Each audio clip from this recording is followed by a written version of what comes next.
would know the details that I've given you on maps, photographs, events leading up to it, what happened after. Who else would know all that there except one of the ones who was involved? That was me. This man is confessing to mass murder, the indiscriminate slaughter of 21 people and the maiming of 162 more. The Birmingham pub bombings in November 1974 remain the IRA's bloodiest attack on the British mainland. 15 years later, there's widespread unease over whether the real culprits are behind bars.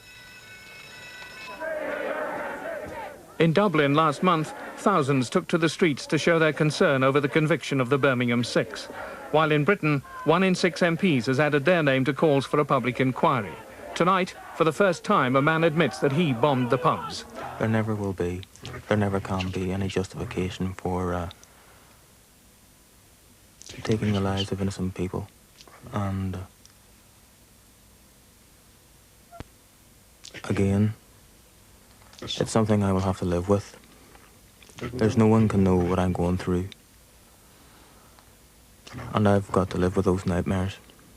As Home Secretary, I would make sure that the police were aware of this film, that my people would talk to them and say, this is why the Home Secretary wants it looked at again, and as part of their ongoing investigation, eventually to come back to the Home Secretary.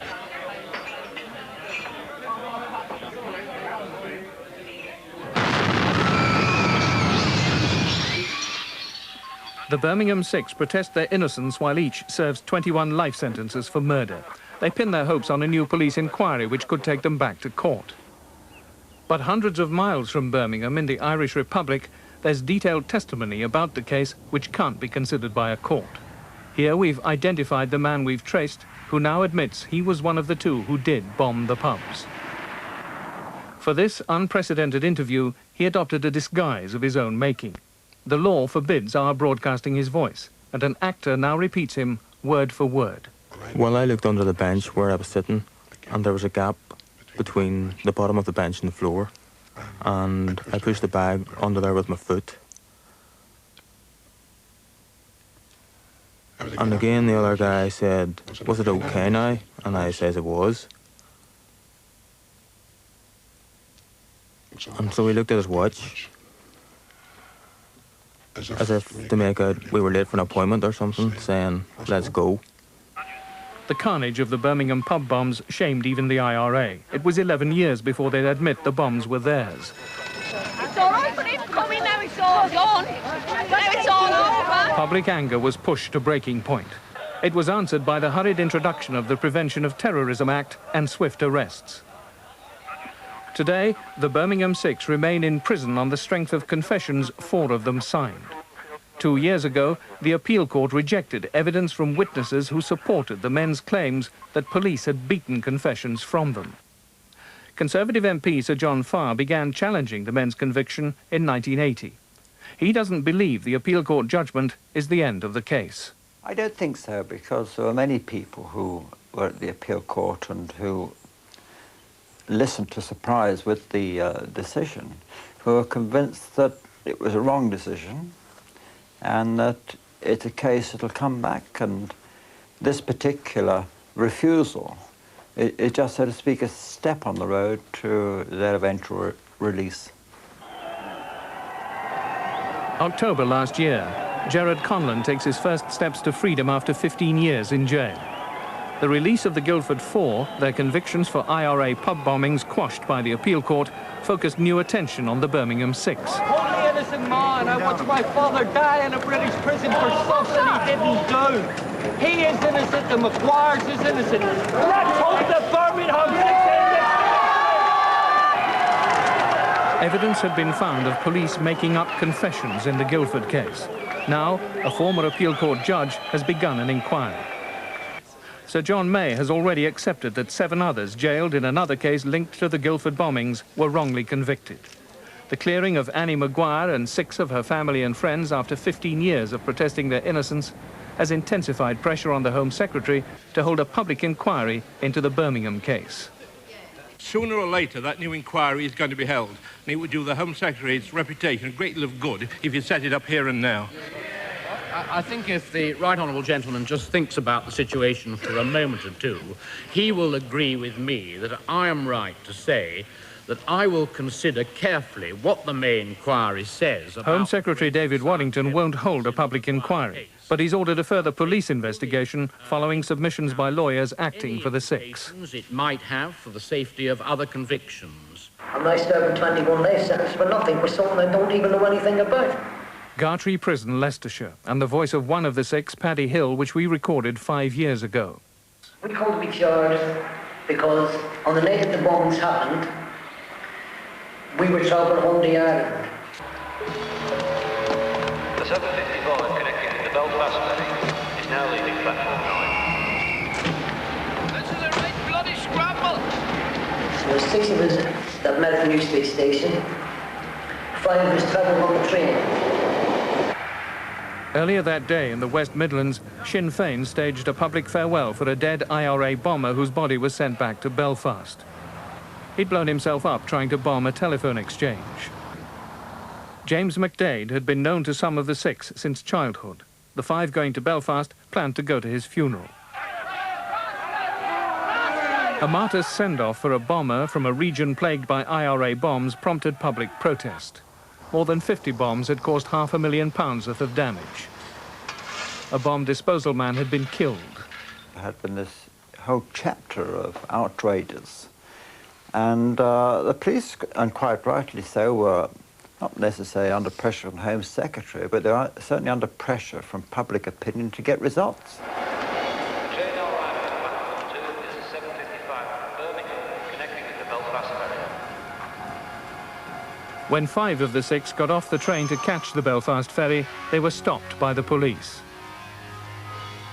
They were back in Birmingham within 24 hours under escort by armed detectives. They were interrogated at a city police station where they claimed they were beaten and terrorised. Within 48 hours of the bombings, 4 had signed confessions. They described their actions that night. As the IRA's worst-ever bombing mission got underway, they travelled into the city centre by bus. You'll have to lend us a train fare. Everyone a few quid on me. The account of the man who now admits the bombings contradicts theirs completely. It was considered better that we'd walk rather than take public transport because, again, due to the risk of injuries to civilian people. A car was out of the question because you couldn't leave a car anywhere near. The man's account of that night starts with his being picked up by another IRA man. 2 people, not 6, carried out the bombing, he says. This person came to see me in the early part of the evening. He said that there was an operation planned. I asked him what it was, and he said it would be a need-to-know basis, and that I would be told what I needed to know. He took me by car to a destination where I assumed bombs of some sort were going to be picked up. At this stage, I didn't know what kind. That was it. I was also given a firearm, and when I was asked what it was for, I was told it was for my own protection. I think I realised then it was something major. He told me we were going to walk to the targets, and I naturally agreed. He stopped and said it was time to prime the bombs. He fiddled in my bag first, and then he fiddled in his own, and says, right, that's been primed. That's when I asked what the targets would be. He told me the first one was to be placed in the tax office on New Street, and the other to be placed in the rotunda. The tavern in the town was a basement pub alongside the tax office. One of the bombs was to be placed here, among the early evening customers. I asked him about, is there any likelihood of people being hurt? I was assured that there would be plenty of warning given, and that Civilians weren't a target. The tax office, being a government building, was a target. And the rotunda, being a prestige symbol, was the other target. The rotunda, a cylindrical tower of offices which dominates Birmingham's city centre skyline, was a regular IRA target. But this bomb was to be placed at the base of it. There was a pub there too, the Mulberry Bush. Again, a bomb was to be left in the bar among the customers. Birmingham Post and Mail, good evening. The code word is XX. There is a bomb planted in the rotunda, and there is a bomb in New Street.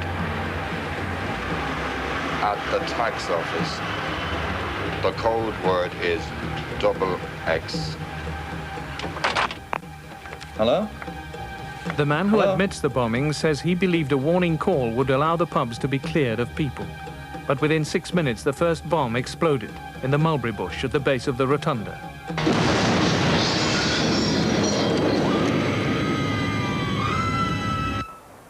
The rotunda is a stone's throw from New Street Station. The Birmingham 6 had met there half an hour or so before the bombs went off. Here, they decided who was going to carry which bomb into which pub, according to their confessions. Where you been? Where you been? The train's gone. No, we're all right. There's another one yet. Come on. Let's go and get ourselves sorted out. They were said to have planted the bombs and returned to catch the train. The two pubs were very different in style and layout. We decided to test the recollections of the man who says he bombed the pubs alongside what was said in the Birmingham 6 confessions.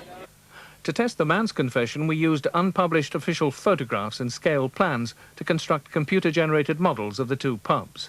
First, the tavern in the town. Richard McIlkenny was one of the 6 who confessed to bombing the pub. This was his only recollection of the place. We went in by going down some stairs. It was dark and smoky. The man who now admits planting the bombs insists this was the only occasion he visited either pub. We passed by the front of the railway station after the bombs were primed, and then round the rotunda into New Street, then down into the tavern. The man's description of the pub tallies with the computer model. There was just steps down into, I think there was probably 2 or 3 flights down into it. There was a right turn, and then down some more steps right into the actual bar itself.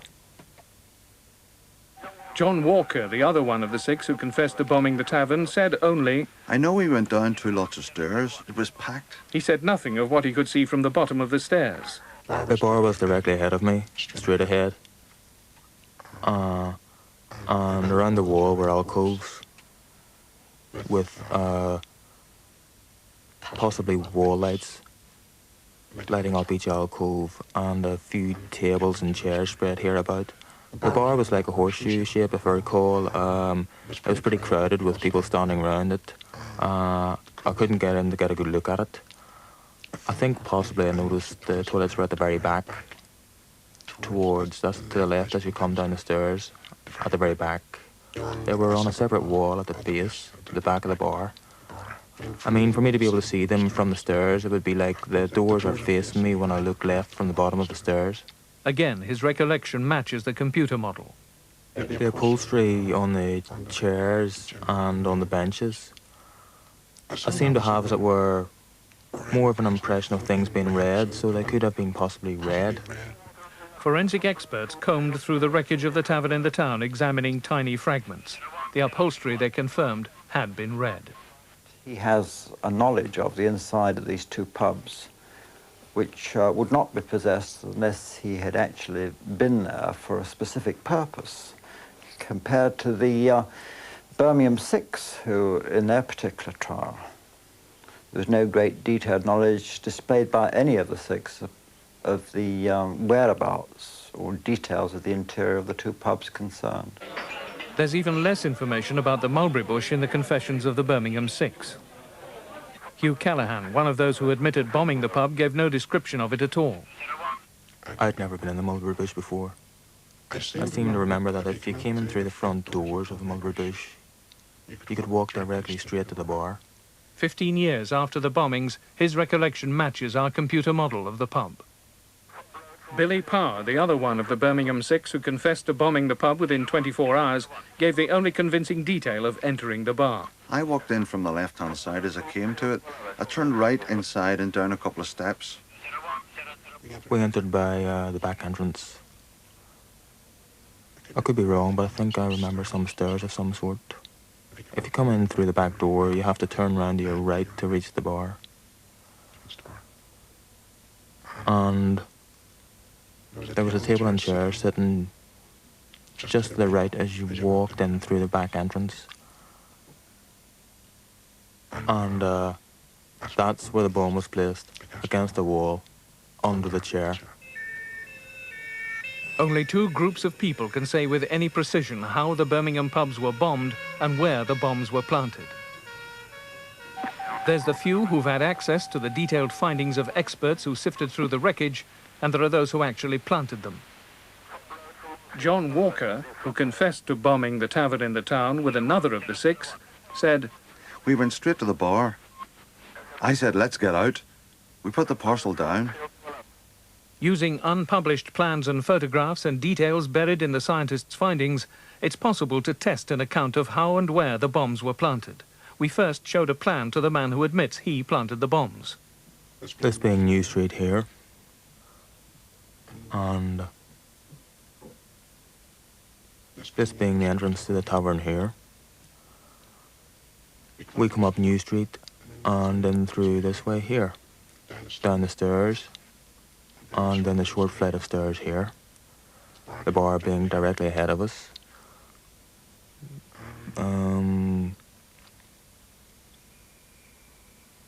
We stood roughly about here before I being pointed towards this alcove here and was told to go and sit down. The other person went to the bar to order drinks. Richard McO'Kenny was the other one of the Birmingham Six to confess to bombing the tavern. He said only 7 words about planting a bomb. I put my bag in an alcove. The tavern in the town had 6 alcoves. Which would a bomber choose? We turned to our right and I was pointed towards this alcove here, which was, I realised, as near as we could get to the tax office, the base of the tax office. He said, "I want you to leave your bag where it is. If I could kick it under the chair, if at all possible." I looked under the bench I was sitting on, and there's a gap between the bottom of the bench and the floor. I placed my foot behind the bag and slid it under the gap.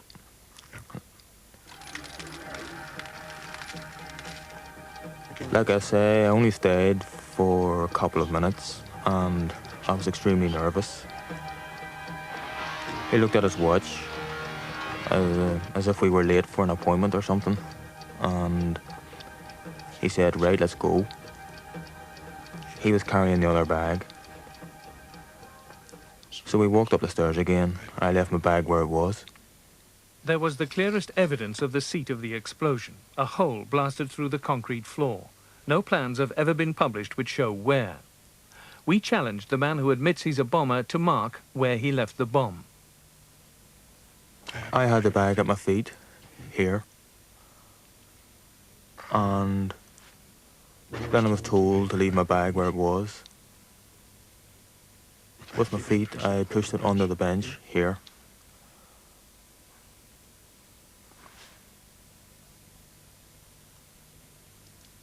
And that's where I left it. The plan of the tavern in the town covers hundreds of square feet. This man has marked the seat of the explosion within 3 or 4 feet. The man knows something about the Birmingham case that others didn't know. Therefore, it gives it an authority that other witnesses, or whatever we choose to call them, didn't have. West Midlands police have long suggested that others not arrested were responsible for planning and ordering the pub bombings. But they've always insisted that the 6 and no one else physically planted the bombs. There are only 2 of us. These 6 people are innocent. I have never met these 6 guys before in my life. The first I ever saw of them was when I saw photographs of them in the papers, on television. But could the 6 still have somehow bombed the second pub? We went through the back door of the Mulberry Bush, and he says to me to go up and order a couple of drinks. This I did, and when I got my drinks, I turned around and see that he had found a table and chairs just to the right of the back door as you walk in.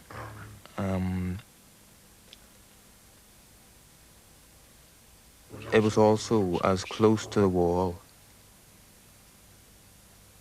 as you can possibly get. I put the drinks down, and he said to me, "Are you okay now?" I said I was. He says everything's going to be fine.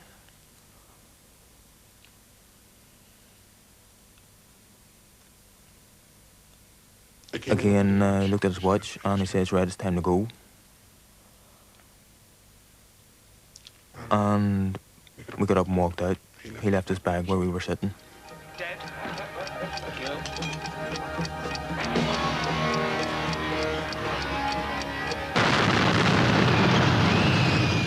When I got home, I didn't hear any explosions. I thought it was a bit funny, like maybe it hadn't gone off or something. So I went in and turned on the television set. And it wasn't on a couple of minutes when a news flash came on across the screen that 2 bombs had gone off in the centre of Birmingham and that there were many injuries.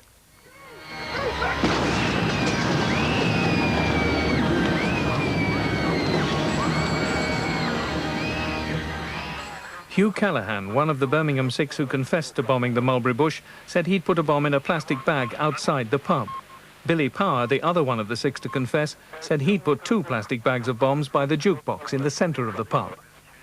Again, under the rubble of the Mulberry Bush, the clearest evidence of where the bomb had actually been planted. A hole more than 3 feet wide blasted through the concrete floor.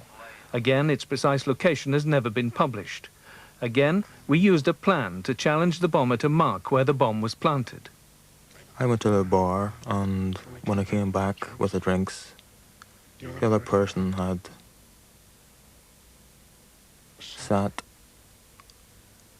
and that was here, somewhere here. He was sitting facing this way here, and he placed his bomb here. Again, within a few feet. I think the most significant feature is the fact that this particular person obviously has a very specialised and detailed knowledge of the interior of these 2 pubs, which in my view could not have been obtained unless he had actually been there and placed the devices. This was the bench I was sitting on. And it was under the bench that I placed the bomb.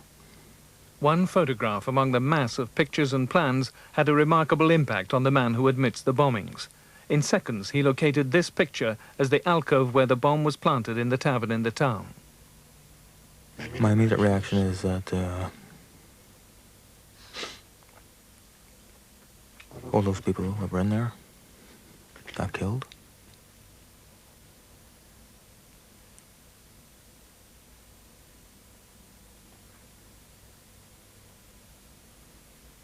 People who are totally innocent. Probably just out for a quiet drink.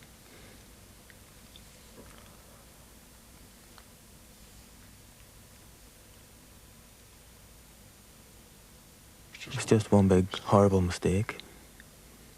It was never intended to be.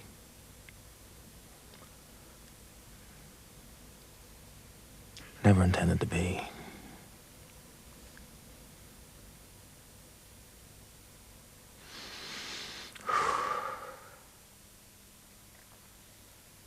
With the evidence that we have seen tonight, I would expect the Home Secretary to act at once to follow up the contents of this particular programme, leading to an early release of the Birmingham 6. There's a lot of changes have got to be made, but out of these cases, out of the sort of information we've had tonight, is the material on which there can be a change in the law. In the meantime, what matters is nobody who is innocent should remain in jail. That's the question that a Home Secretary has to answer in the short run. This is the value of this documentary tonight.